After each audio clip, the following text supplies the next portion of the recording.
أهلاً وسهلاً يا جماعة. شكراً جداً على كل تعليقاتكم الجميلة ودعمكم المستمر. فيلمنا النهاردة بيحكي عن يوكا، بنت خجولة تعرضت للتنمر طول عمرها لحد ما قابلت شخص غير نظرتها لنفسها وللحياة. استعدوا تشوفوا قصة مؤثرة عن الشجاعة والصداقة والحب اللي بيبدأ من أبسط ابتسامة. يلا بينا نبدأ. الفيلم بيبدأ مع بطلتنا يوكا إيشيموري، بنت خجولة في المرحلة الإعدادية، عندها صعوبة إنها تعمل أصحاب. في يوم وهي راجعة من المدرسة كانت بتفكر في أي مدرسة ثانوي هتروح بعد التخرج، وفي اللحظة دي قابلت ريمي، واحدة من زميلاتها اللي بتتنمر عليها دايماً. كالعادة ريمي دفعت يوكا على الأرض وسخرت منها لأنها اختارت مدرسة مش مشهورة، وقالت إنها مدرسة للفاشلين. يوكا ما قدرتش تدافع عن نفسها، فضلت ساكتة وبتقبض إيديها من الغضب. بعدها بلحظات شافت كاي ميوارا، ولد وسيم بشعر لونه أصفر ليموني، دايماً شايل في إيده إزازة صودا بالليمون. كاي واقف قدام يوكا وهو بيهز الإزازة، بيحاول يفرحها بابتسامة دافية، وقال لها أنها ممكن تروح معاه نفس المدرسة الثانوية. الكلام ده خلى يوكا تحس ببصيص أمل، يمكن أخيراً تقدر تعيش حياة طبيعية بعيد عن التنمر. بعد أيام قليلة يوكا فعلاً اتقبلت في نفس المدرسة اللي فيها كاي. في أول يوم كانت راكبة العجلة ومبتسمة، حاسة إنها بتبدأ صفحة جديدة. وفي الوقت اللي كانت فيه متفائلة، كاي بقى محور اهتمام المدرسة كلها، الكل معجب بيه وبشخصيته. بس الشهرة دي خلت شوية طلاب يغاروا منه وبدأوا يسخروا منه. كاي وهو بيضحك رش عليهم شوية من الصودا، بس الصدفة إن يوكا كانت ماشية جنبهم واتبلت هدومها.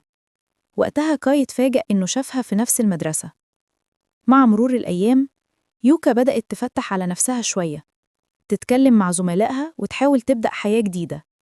بس للأسف الهدوء ده ما طولش. ريمي كمان كانت داخلة نفس المدرسة، وفي يوم في الممر بدأت تتنمر عليها تاني وسخرت منها، وقالت لها يا حجر لأنها دايماً ساكتة وما بتردش. بقت ترمي حاجاتها في الزبالة، ويوكا مش قادرة تدافع عن نفسها. كاي لاحظ اللي بيحصل، فحاول يشجعها إنها تواجههم أو على الأقل تطلب مساعدة. بس يوكا فضلت ساكتة، مش عايزة تورط حد معاها، وأقنعت نفسها إنها فعلاً زي الحجر. وفي اليوم اللي بعده ريمي قابلتها في ركن المدرسة وطلبت منها تشتري لها أكل. يوكا فضلت ساكتة، فريمي اتنرفزت ودفعتها على الأرض. المنظر ده شافه الطلاب ومن ضمنهم كاي. كاي جري عليها طمنها وقال لها إنه هيكون جنبها لو احتاجت أي حاجة. وقتها يوكا ما قدرتش تتحمل وانهارت وطلبت مساعدته. كاي ربط على راسها بهدوء، ووقف في وش ريمي وقال لها بصوت حازم إنها تبعد عن يوكا وإلا هتتحاسب. ريمي سابت المكان غاضبة، ويوكا أخيراً قدرت تعيش في سلام. بعدها بقت عندها 3 أصحاب جداب، أومي إندو وطويا تاكاميني، وهم كمان قريبين من كاي. وفي يوم وهم في الفصل كاي كان نايم على مكتبه، والبنات بيتكلموا مع يوكا وبيسألوها ليه اختارت المدرسة دي. قالت لهم بصراحة إنها في الإعدادي كانت دايماً بتتعرض للتنمر وما كانش عندها أصحاب، علشان كده بدأت تتصرف زي الحجر من غير مشاعر عشان ما تتأذيش تاني. بس في شخص خلاها تفهم إنها تقدر تعيش حياة طبيعية زي أي بنت في سنها. الشخص ده كان كاي. كاي اللي كان عامل نفسه نايم سمع كل كلامها. وفي يوم المدرس قرر يبدل أماكن التلاميذ، وصدفة حطت يوكا جنب كاي. مع الوقت كاي اكتشف إنها شاطرة في الدراسة، فقرر يساعدها على إنها تتعرف على الناس.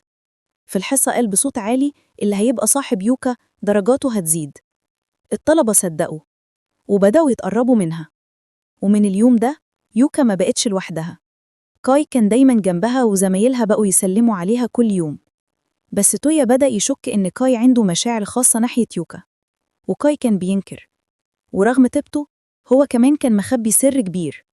وفي يوم كاي دعا يوكا تقعد معاه ومع أصحابه في كافيه علشان يذاكروا سوا قبل الامتحانات.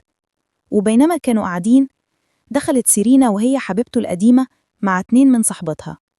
سيرينا كانت حبيبة كاي القديمة، لكن رغم إنهم انفصلوا فضلوا على علاقة كويسة.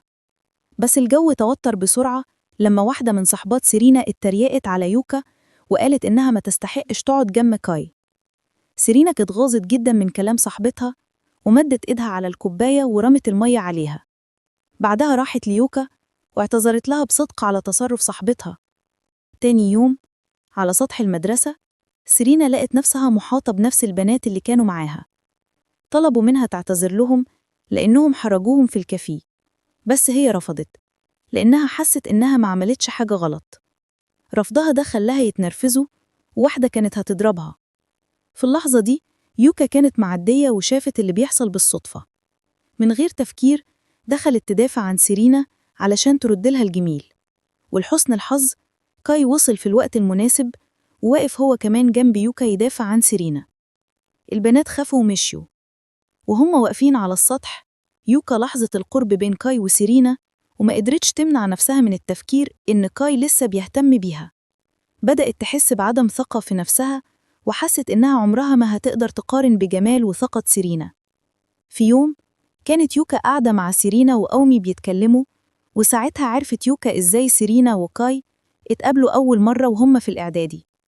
سيرينا كانت بتتعرض لتنمر صعب أكتر من اللي يوكا اتمرت بيه، وكاي هو اللي كان دايماً بيدافع عنها وواقف ضد الظلم في كل مرة يشوفوا فيها. مع الوقت سيرينا اتعلقت بكاي، بس كانت عارفة إنها ما ينفعش تفضل معتمدة عليه طول الوقت، فقررت تبقى قوية لوحدها وسابت العلاقة. سيرينا طمنت يوكا وقالت لها إن مفيش أي مشاعر بينهم دلوقتي، بس رغم كلامها يوكا ما قدرتش تهز الإحساس إن سيرينا لسه ممكن تكون بتحب كاي. الشك ده كان بياكلها من جواها، وعلشان كده بدأت تبعد عن كاي من غير ما تشرح له السبب.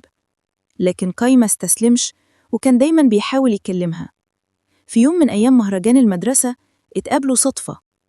كاي لاحظ التغيير في تصرفاتها وسألها ليه بتبعد عنه، لكنها سكتت كالعادة ورجعت لتصرفها البارد. كاي مسك إيديها وبص في عينيها وقال لها حتى لو بتتصرفي كأنك حجر في عينيا انتي جوهرة. كلماته لمستها بعمق وخلتها تعيط. في اللحظة دي يوكا فهمت الحقيقة إنها وقعت في حب كاي. بعد المهرجان بأيام يوكا ما كانتش تعرف إن كاي عايش حياة مزدوجة. كان بيشتغل في بار بالليل علشان يصرف على نفسه لأنه عايش لوحده، بس التعب والإرهاق خلوه يعيا جدا وما راحش المدرسة كذا يوم. يوكا قلقت عليه وقررت تروح تزوره بعد المدرسة، ولما وصلت شقته لقت حالته صعبة جدا.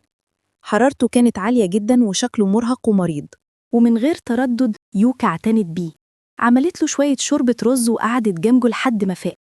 وهي قاعدة معاه طول اليوم لاحظت إنها عمرها ما شافت أهله قبل كده، ولما سألته كاي قال لها بهدوء إن أهله عايشين بره البلد. بعد فترة كاي اتحسن ورجع المدرسة زي الأول والبنات كانوا دايماً حواليه. لما شافت كده يوكا بدأت تحس بعدم ثقة في نفسها تاني. كاي لاحظ ده وقرر يطمنها بطريقته. كتب لها في الكشكول من غير ما تعرف كلام بيعبر عن مشاعره، وقال لها إنه مهما راحت فين هو دايماً هيحتاجها وهيفضل يدور عليها. بس كلماته لوحدها ما كانتش كفاية علشان تشيل الشك من قلبها. يوكا لسه ما كانتش واثقة في نفسها وكانت محتارة في مشاعرها. أو مشجعتها وقالت لها تكون صريحة مع كاي، وأخيراً جمعت شجاعتها وقالت له إنها بتحبه. ولسه بتخلص كلامها كاي رد من غير تردد وبسها برقة. من اللحظة دي بقوا بيظهروا علاقتهم قدام الكل وما بقوش يخبوها عن صحابهم في المدرسة. ومع مرور الأيام علاقتهم بقت أقوى. كانوا بيقضوا معظم وقتهم مع بعض بيذاكروا وبيخرجوا الأماكن اللي بيحبوها وبيستمتعوا ببعض. بس فرحتهم ما طولتش. في يوم وهي بتقلب في مفكرة كاي كتبت يوكا سؤال بسيط عن شغلة عيلته. أول ما كاي شافه وشه اتغير ومحبش يجاوب وغير الموضوع بسرعة. كاي دايماً كان بيتجنب الكلام عن عيلته حتى مع يوكا، وده خلق توتر بينهم. ابتعد عن الصحاب وما بقاش يحب يقضي وقت معاهم وبقى ساكت بشكل غريب. قلقانين على تصرفات كاي تويا قرر يتدخل.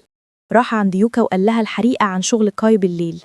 يوكا اتصدمت وركضت على طول للبار اللي كاي شغال فيه. أول ما كاي شافها واقفة عند المدخل جراها بسرعة بره البار وهو مش فاهم ومتضايق. يوكا طلبت تفسير وما قدرتش تفهم ليه كاي كان مخبي شغله عنها، خصوصاً إن شغله جزئي مش حاجة يخجل منها. بس كاي كان شايف الموضوع من زاوية تانية.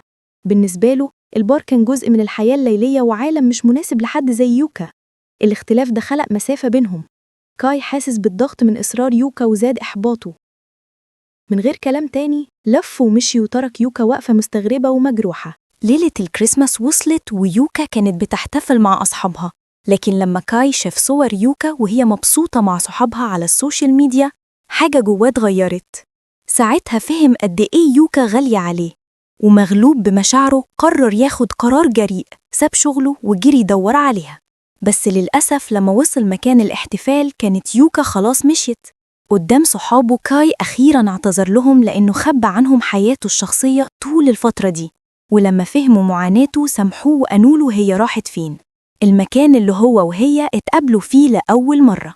من غير ما يفكر كاي خد عجلة ساتورو وطلع يجري وراها، ولما الفيلم قرب يخلص كاي أخيراً وصل المكان وشاف يوكا واقفة لوحدها. اتأثر جداً وطلع دفتره وكتب إجابة السؤال اللي كانت سألته من كام يوم، وبعينين مليانة دموع كاي اعترف بالحقيقة. أمه ماتت وهو عنده 3 سنين، وأبوه اختفى وهو في آخر سنة إعدادي، ومن ساعتها عاش لوحده مخبي وجعه جواه. كان خايف يقول الحقيقة عشان ما يخسرش الناس اللي بيحبوهم زي ما خسر أهله.